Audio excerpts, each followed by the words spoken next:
दोस्तों, आज अगर हम दुनिया के अमीर तरीन कंट्रीज की लिस्ट देखें तो आयरलैंड आपको पहले नंबर पर दिखाई देगा। पिछले चंद ही सालों में आयरलैंड ने नाकाबिले जिक्र ग्रोथ किया है, लेकिन सवाल ये पैदा होता है कि आखिर कैसे आयरलैंड दुनिया का सबसे अमीर तरीन कंट्री बन गया। क्योंकि आयरलैंड के पास ना ही सऊदी अरब और कतर की तरह ऑयल के रिजर्व्स हैं और ना ही ये स्विट्जरलैंड की तरह हिस्ट्रिकली अमीर है। फिर कैसे आयरलैंड दुनिया का सबसे अमीर तरीन कंट्री बन गया, आइए इस वीडियो में जानने की कोशिश करते हैं। अगर देखें तो आयरलैंड हमेशा से अमीर नहीं था। 18th सेंचुरी में जब आयरलैंड ब्रिटिश एम्पायर के कंट्रोल में था, तब आयरलैंड पर एक ऐसा भी वक्त आया था जब आलू के कहत पन्ने से लाखों आयरिश मारे गए। क्योंकि आयरलैंड का मेन इनकम सोर्स आलू था। आलू का कहत पड़ने से बड़े पैमाने पर आयरलैंड में भूख और बीमारियां आम हो गई, जिसकी वजह से लाखों लोग मुल्क छोड़कर चले गए और आयरलैंड की पॉपुलेशन भी कम होती गई। फिर 1922 में आयरलैंड बिलाखिर ब्रिटेन से आज़ादी हासिल करने में कामयाब हो गया, लेकिन फिर 1929 में दी ग्रेट डिप्रेशन आया, जिसकी वजह से पूरी दुनिया की कंट्रीज को क्राइसिस का सामना करना पड़ा। लेकिन इन क्राइसिस में सोवियत यूनियन को कोई नुकसान नहीं हुआ, क्योंकि वो इंटरनेशनल बैंक से कट ऑफ था। आयरलैंड की इकोनॉमी भी इन क्राइसिस की वजह से तबाह हो गई। आयरलैंड की बढ़ती गरीबी की वजह से इन्होंने सोवियत यूनियन स्टाइल अपनाना शुरू किया, कंपनीज को नेशनलाइज कर दिया और फॉरेन ट्रेड और इन्वेस्टमेंट बंद कर दी। इन पॉलिसीज को चेंज करने का मकसद आयरलैंड को सेल्फ सफिशिएंट बनाना था, लेकिन ये आयरलैंड के लिए बहुत बड़ी गलती थी, क्योंकि आयरलैंड इतना इंडस्ट्रियलाइज नहीं था और नेचुरल रिसोर्सेज ना होने की वजह से रॉ मटेरियल्स की और भी कमी हो गई, जिसके नतीजे में 5 लाख और आयरिश मुल्क से बाहर चले गए और आयरलैंड की हालत और भी बदतर होती गई।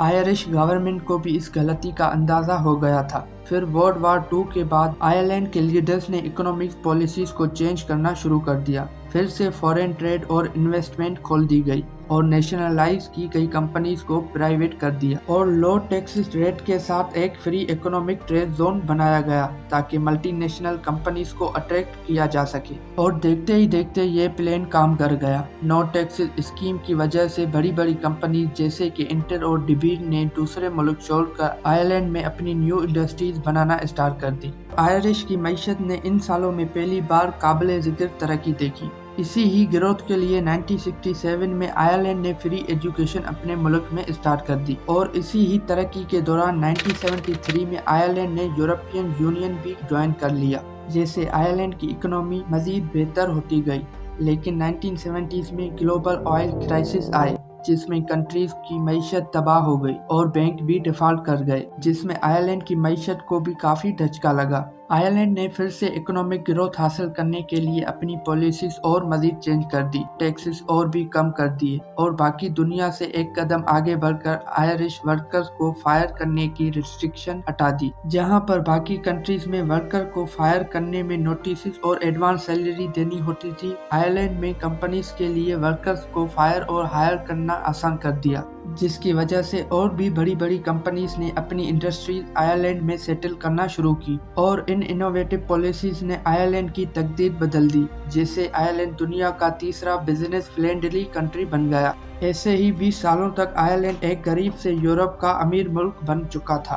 आयरलैंड की इकोनॉमी में और भी इजाफा आया जब यूरोपियन यूनियन ने अपनी मार्केट ओपन कर दी और आयरलैंड बाकी दुनिया के लिए ओपन हो गया। आयरलैंड की एग्रीकल्चर एक्सपोर्ट की वैल्यू भी बढ़ गई। लो टैक्सेस की वजह से और भी मल्टीनेशनल कॉरपोरेशन आयरलैंड में आते गए और इस वक्त 1967 वाली एजुकेशन स्कीम की मदद से आयरलैंड बाकी दुनिया की नज़र में वेल एजुकेशन और इंग्लिश स्पीकिंग कंट्री बन गया था। इंग्लिश और प्राइम जियोग्राफिकल लोकेशन की वजह से यूएस की कंपनी ने भी आयरलैंड में आना शुरू कर दिया। गवर्नमेंट के पास और भी ज़्यादा पैसा आ गया तो इन्होंने इंफ्रास्ट्रक्चर, हेल्थ केयर और सिटीज को मॉडर्न करने में स्पेंड किया और भी ज्यादा कंपनीज को अट्रैक्ट किया, जिससे आयरलैंड में कंपनीज की डिमांड और भी बढ़ती गई। आयरलैंड की इकोनॉमी 40% तक ऊपर चली गई और 2008 तक आयरलैंड यूरोप का तीसरा अमीर तरीन कंट्री बन गया और अपने रूरल ब्रिटेन से 40% ज्यादा अमीर बन चुका था। इसके बाद 2015 में आयरलैंड की इकोनॉमी अचानक से सिर्फ एक ही साल में 25.2% तक बढ़ गई। इस साल एप्पल ने $300 बिलियन ट्रांसफर किए थे लो टैक्सेस से बेनिफिट हासिल करने के लिए और इस वक्त आयरलैंड दुनिया का सबसे बड़ा टैक्स हेवन कंट्री बन गया था। جس کی وجہ سے آئرلینڈ پر انٹرنیشنل پریشر پڑا کہ آئرلینڈ کارپوریشن پر ٹیکسز بڑھائے اور ٹیکس اسکیم ختم کر دی، جس کے نتیجے میں آئرلینڈ نے 2020 میں اسکیم ختم کر دی اور کارپوریشن ٹیکس 12 سے 15% کر دی۔ تو کیا اس کا مطلب ملٹی نیشنل کمپنیز آئرلینڈ سے نکل گئی؟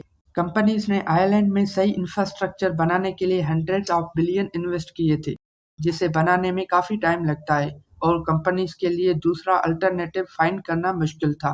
آج آئرلینڈ میں 1000 سے بھی زیادہ ملٹی نیشنل کمپنیز لوکیٹڈ ہیں، جیسے کہ Google, Apple, Twitter, Facebook, H P and many more. آج آئرلینڈ کی اکنامی ڈائیورسفائیڈ ہے۔ آئرلینڈ ایک غریب سے دنیا کا سب سے امیر ملک بنا ہے تو صرف رائٹ لیڈرز اور رائٹ پالیسیز کی بدولت۔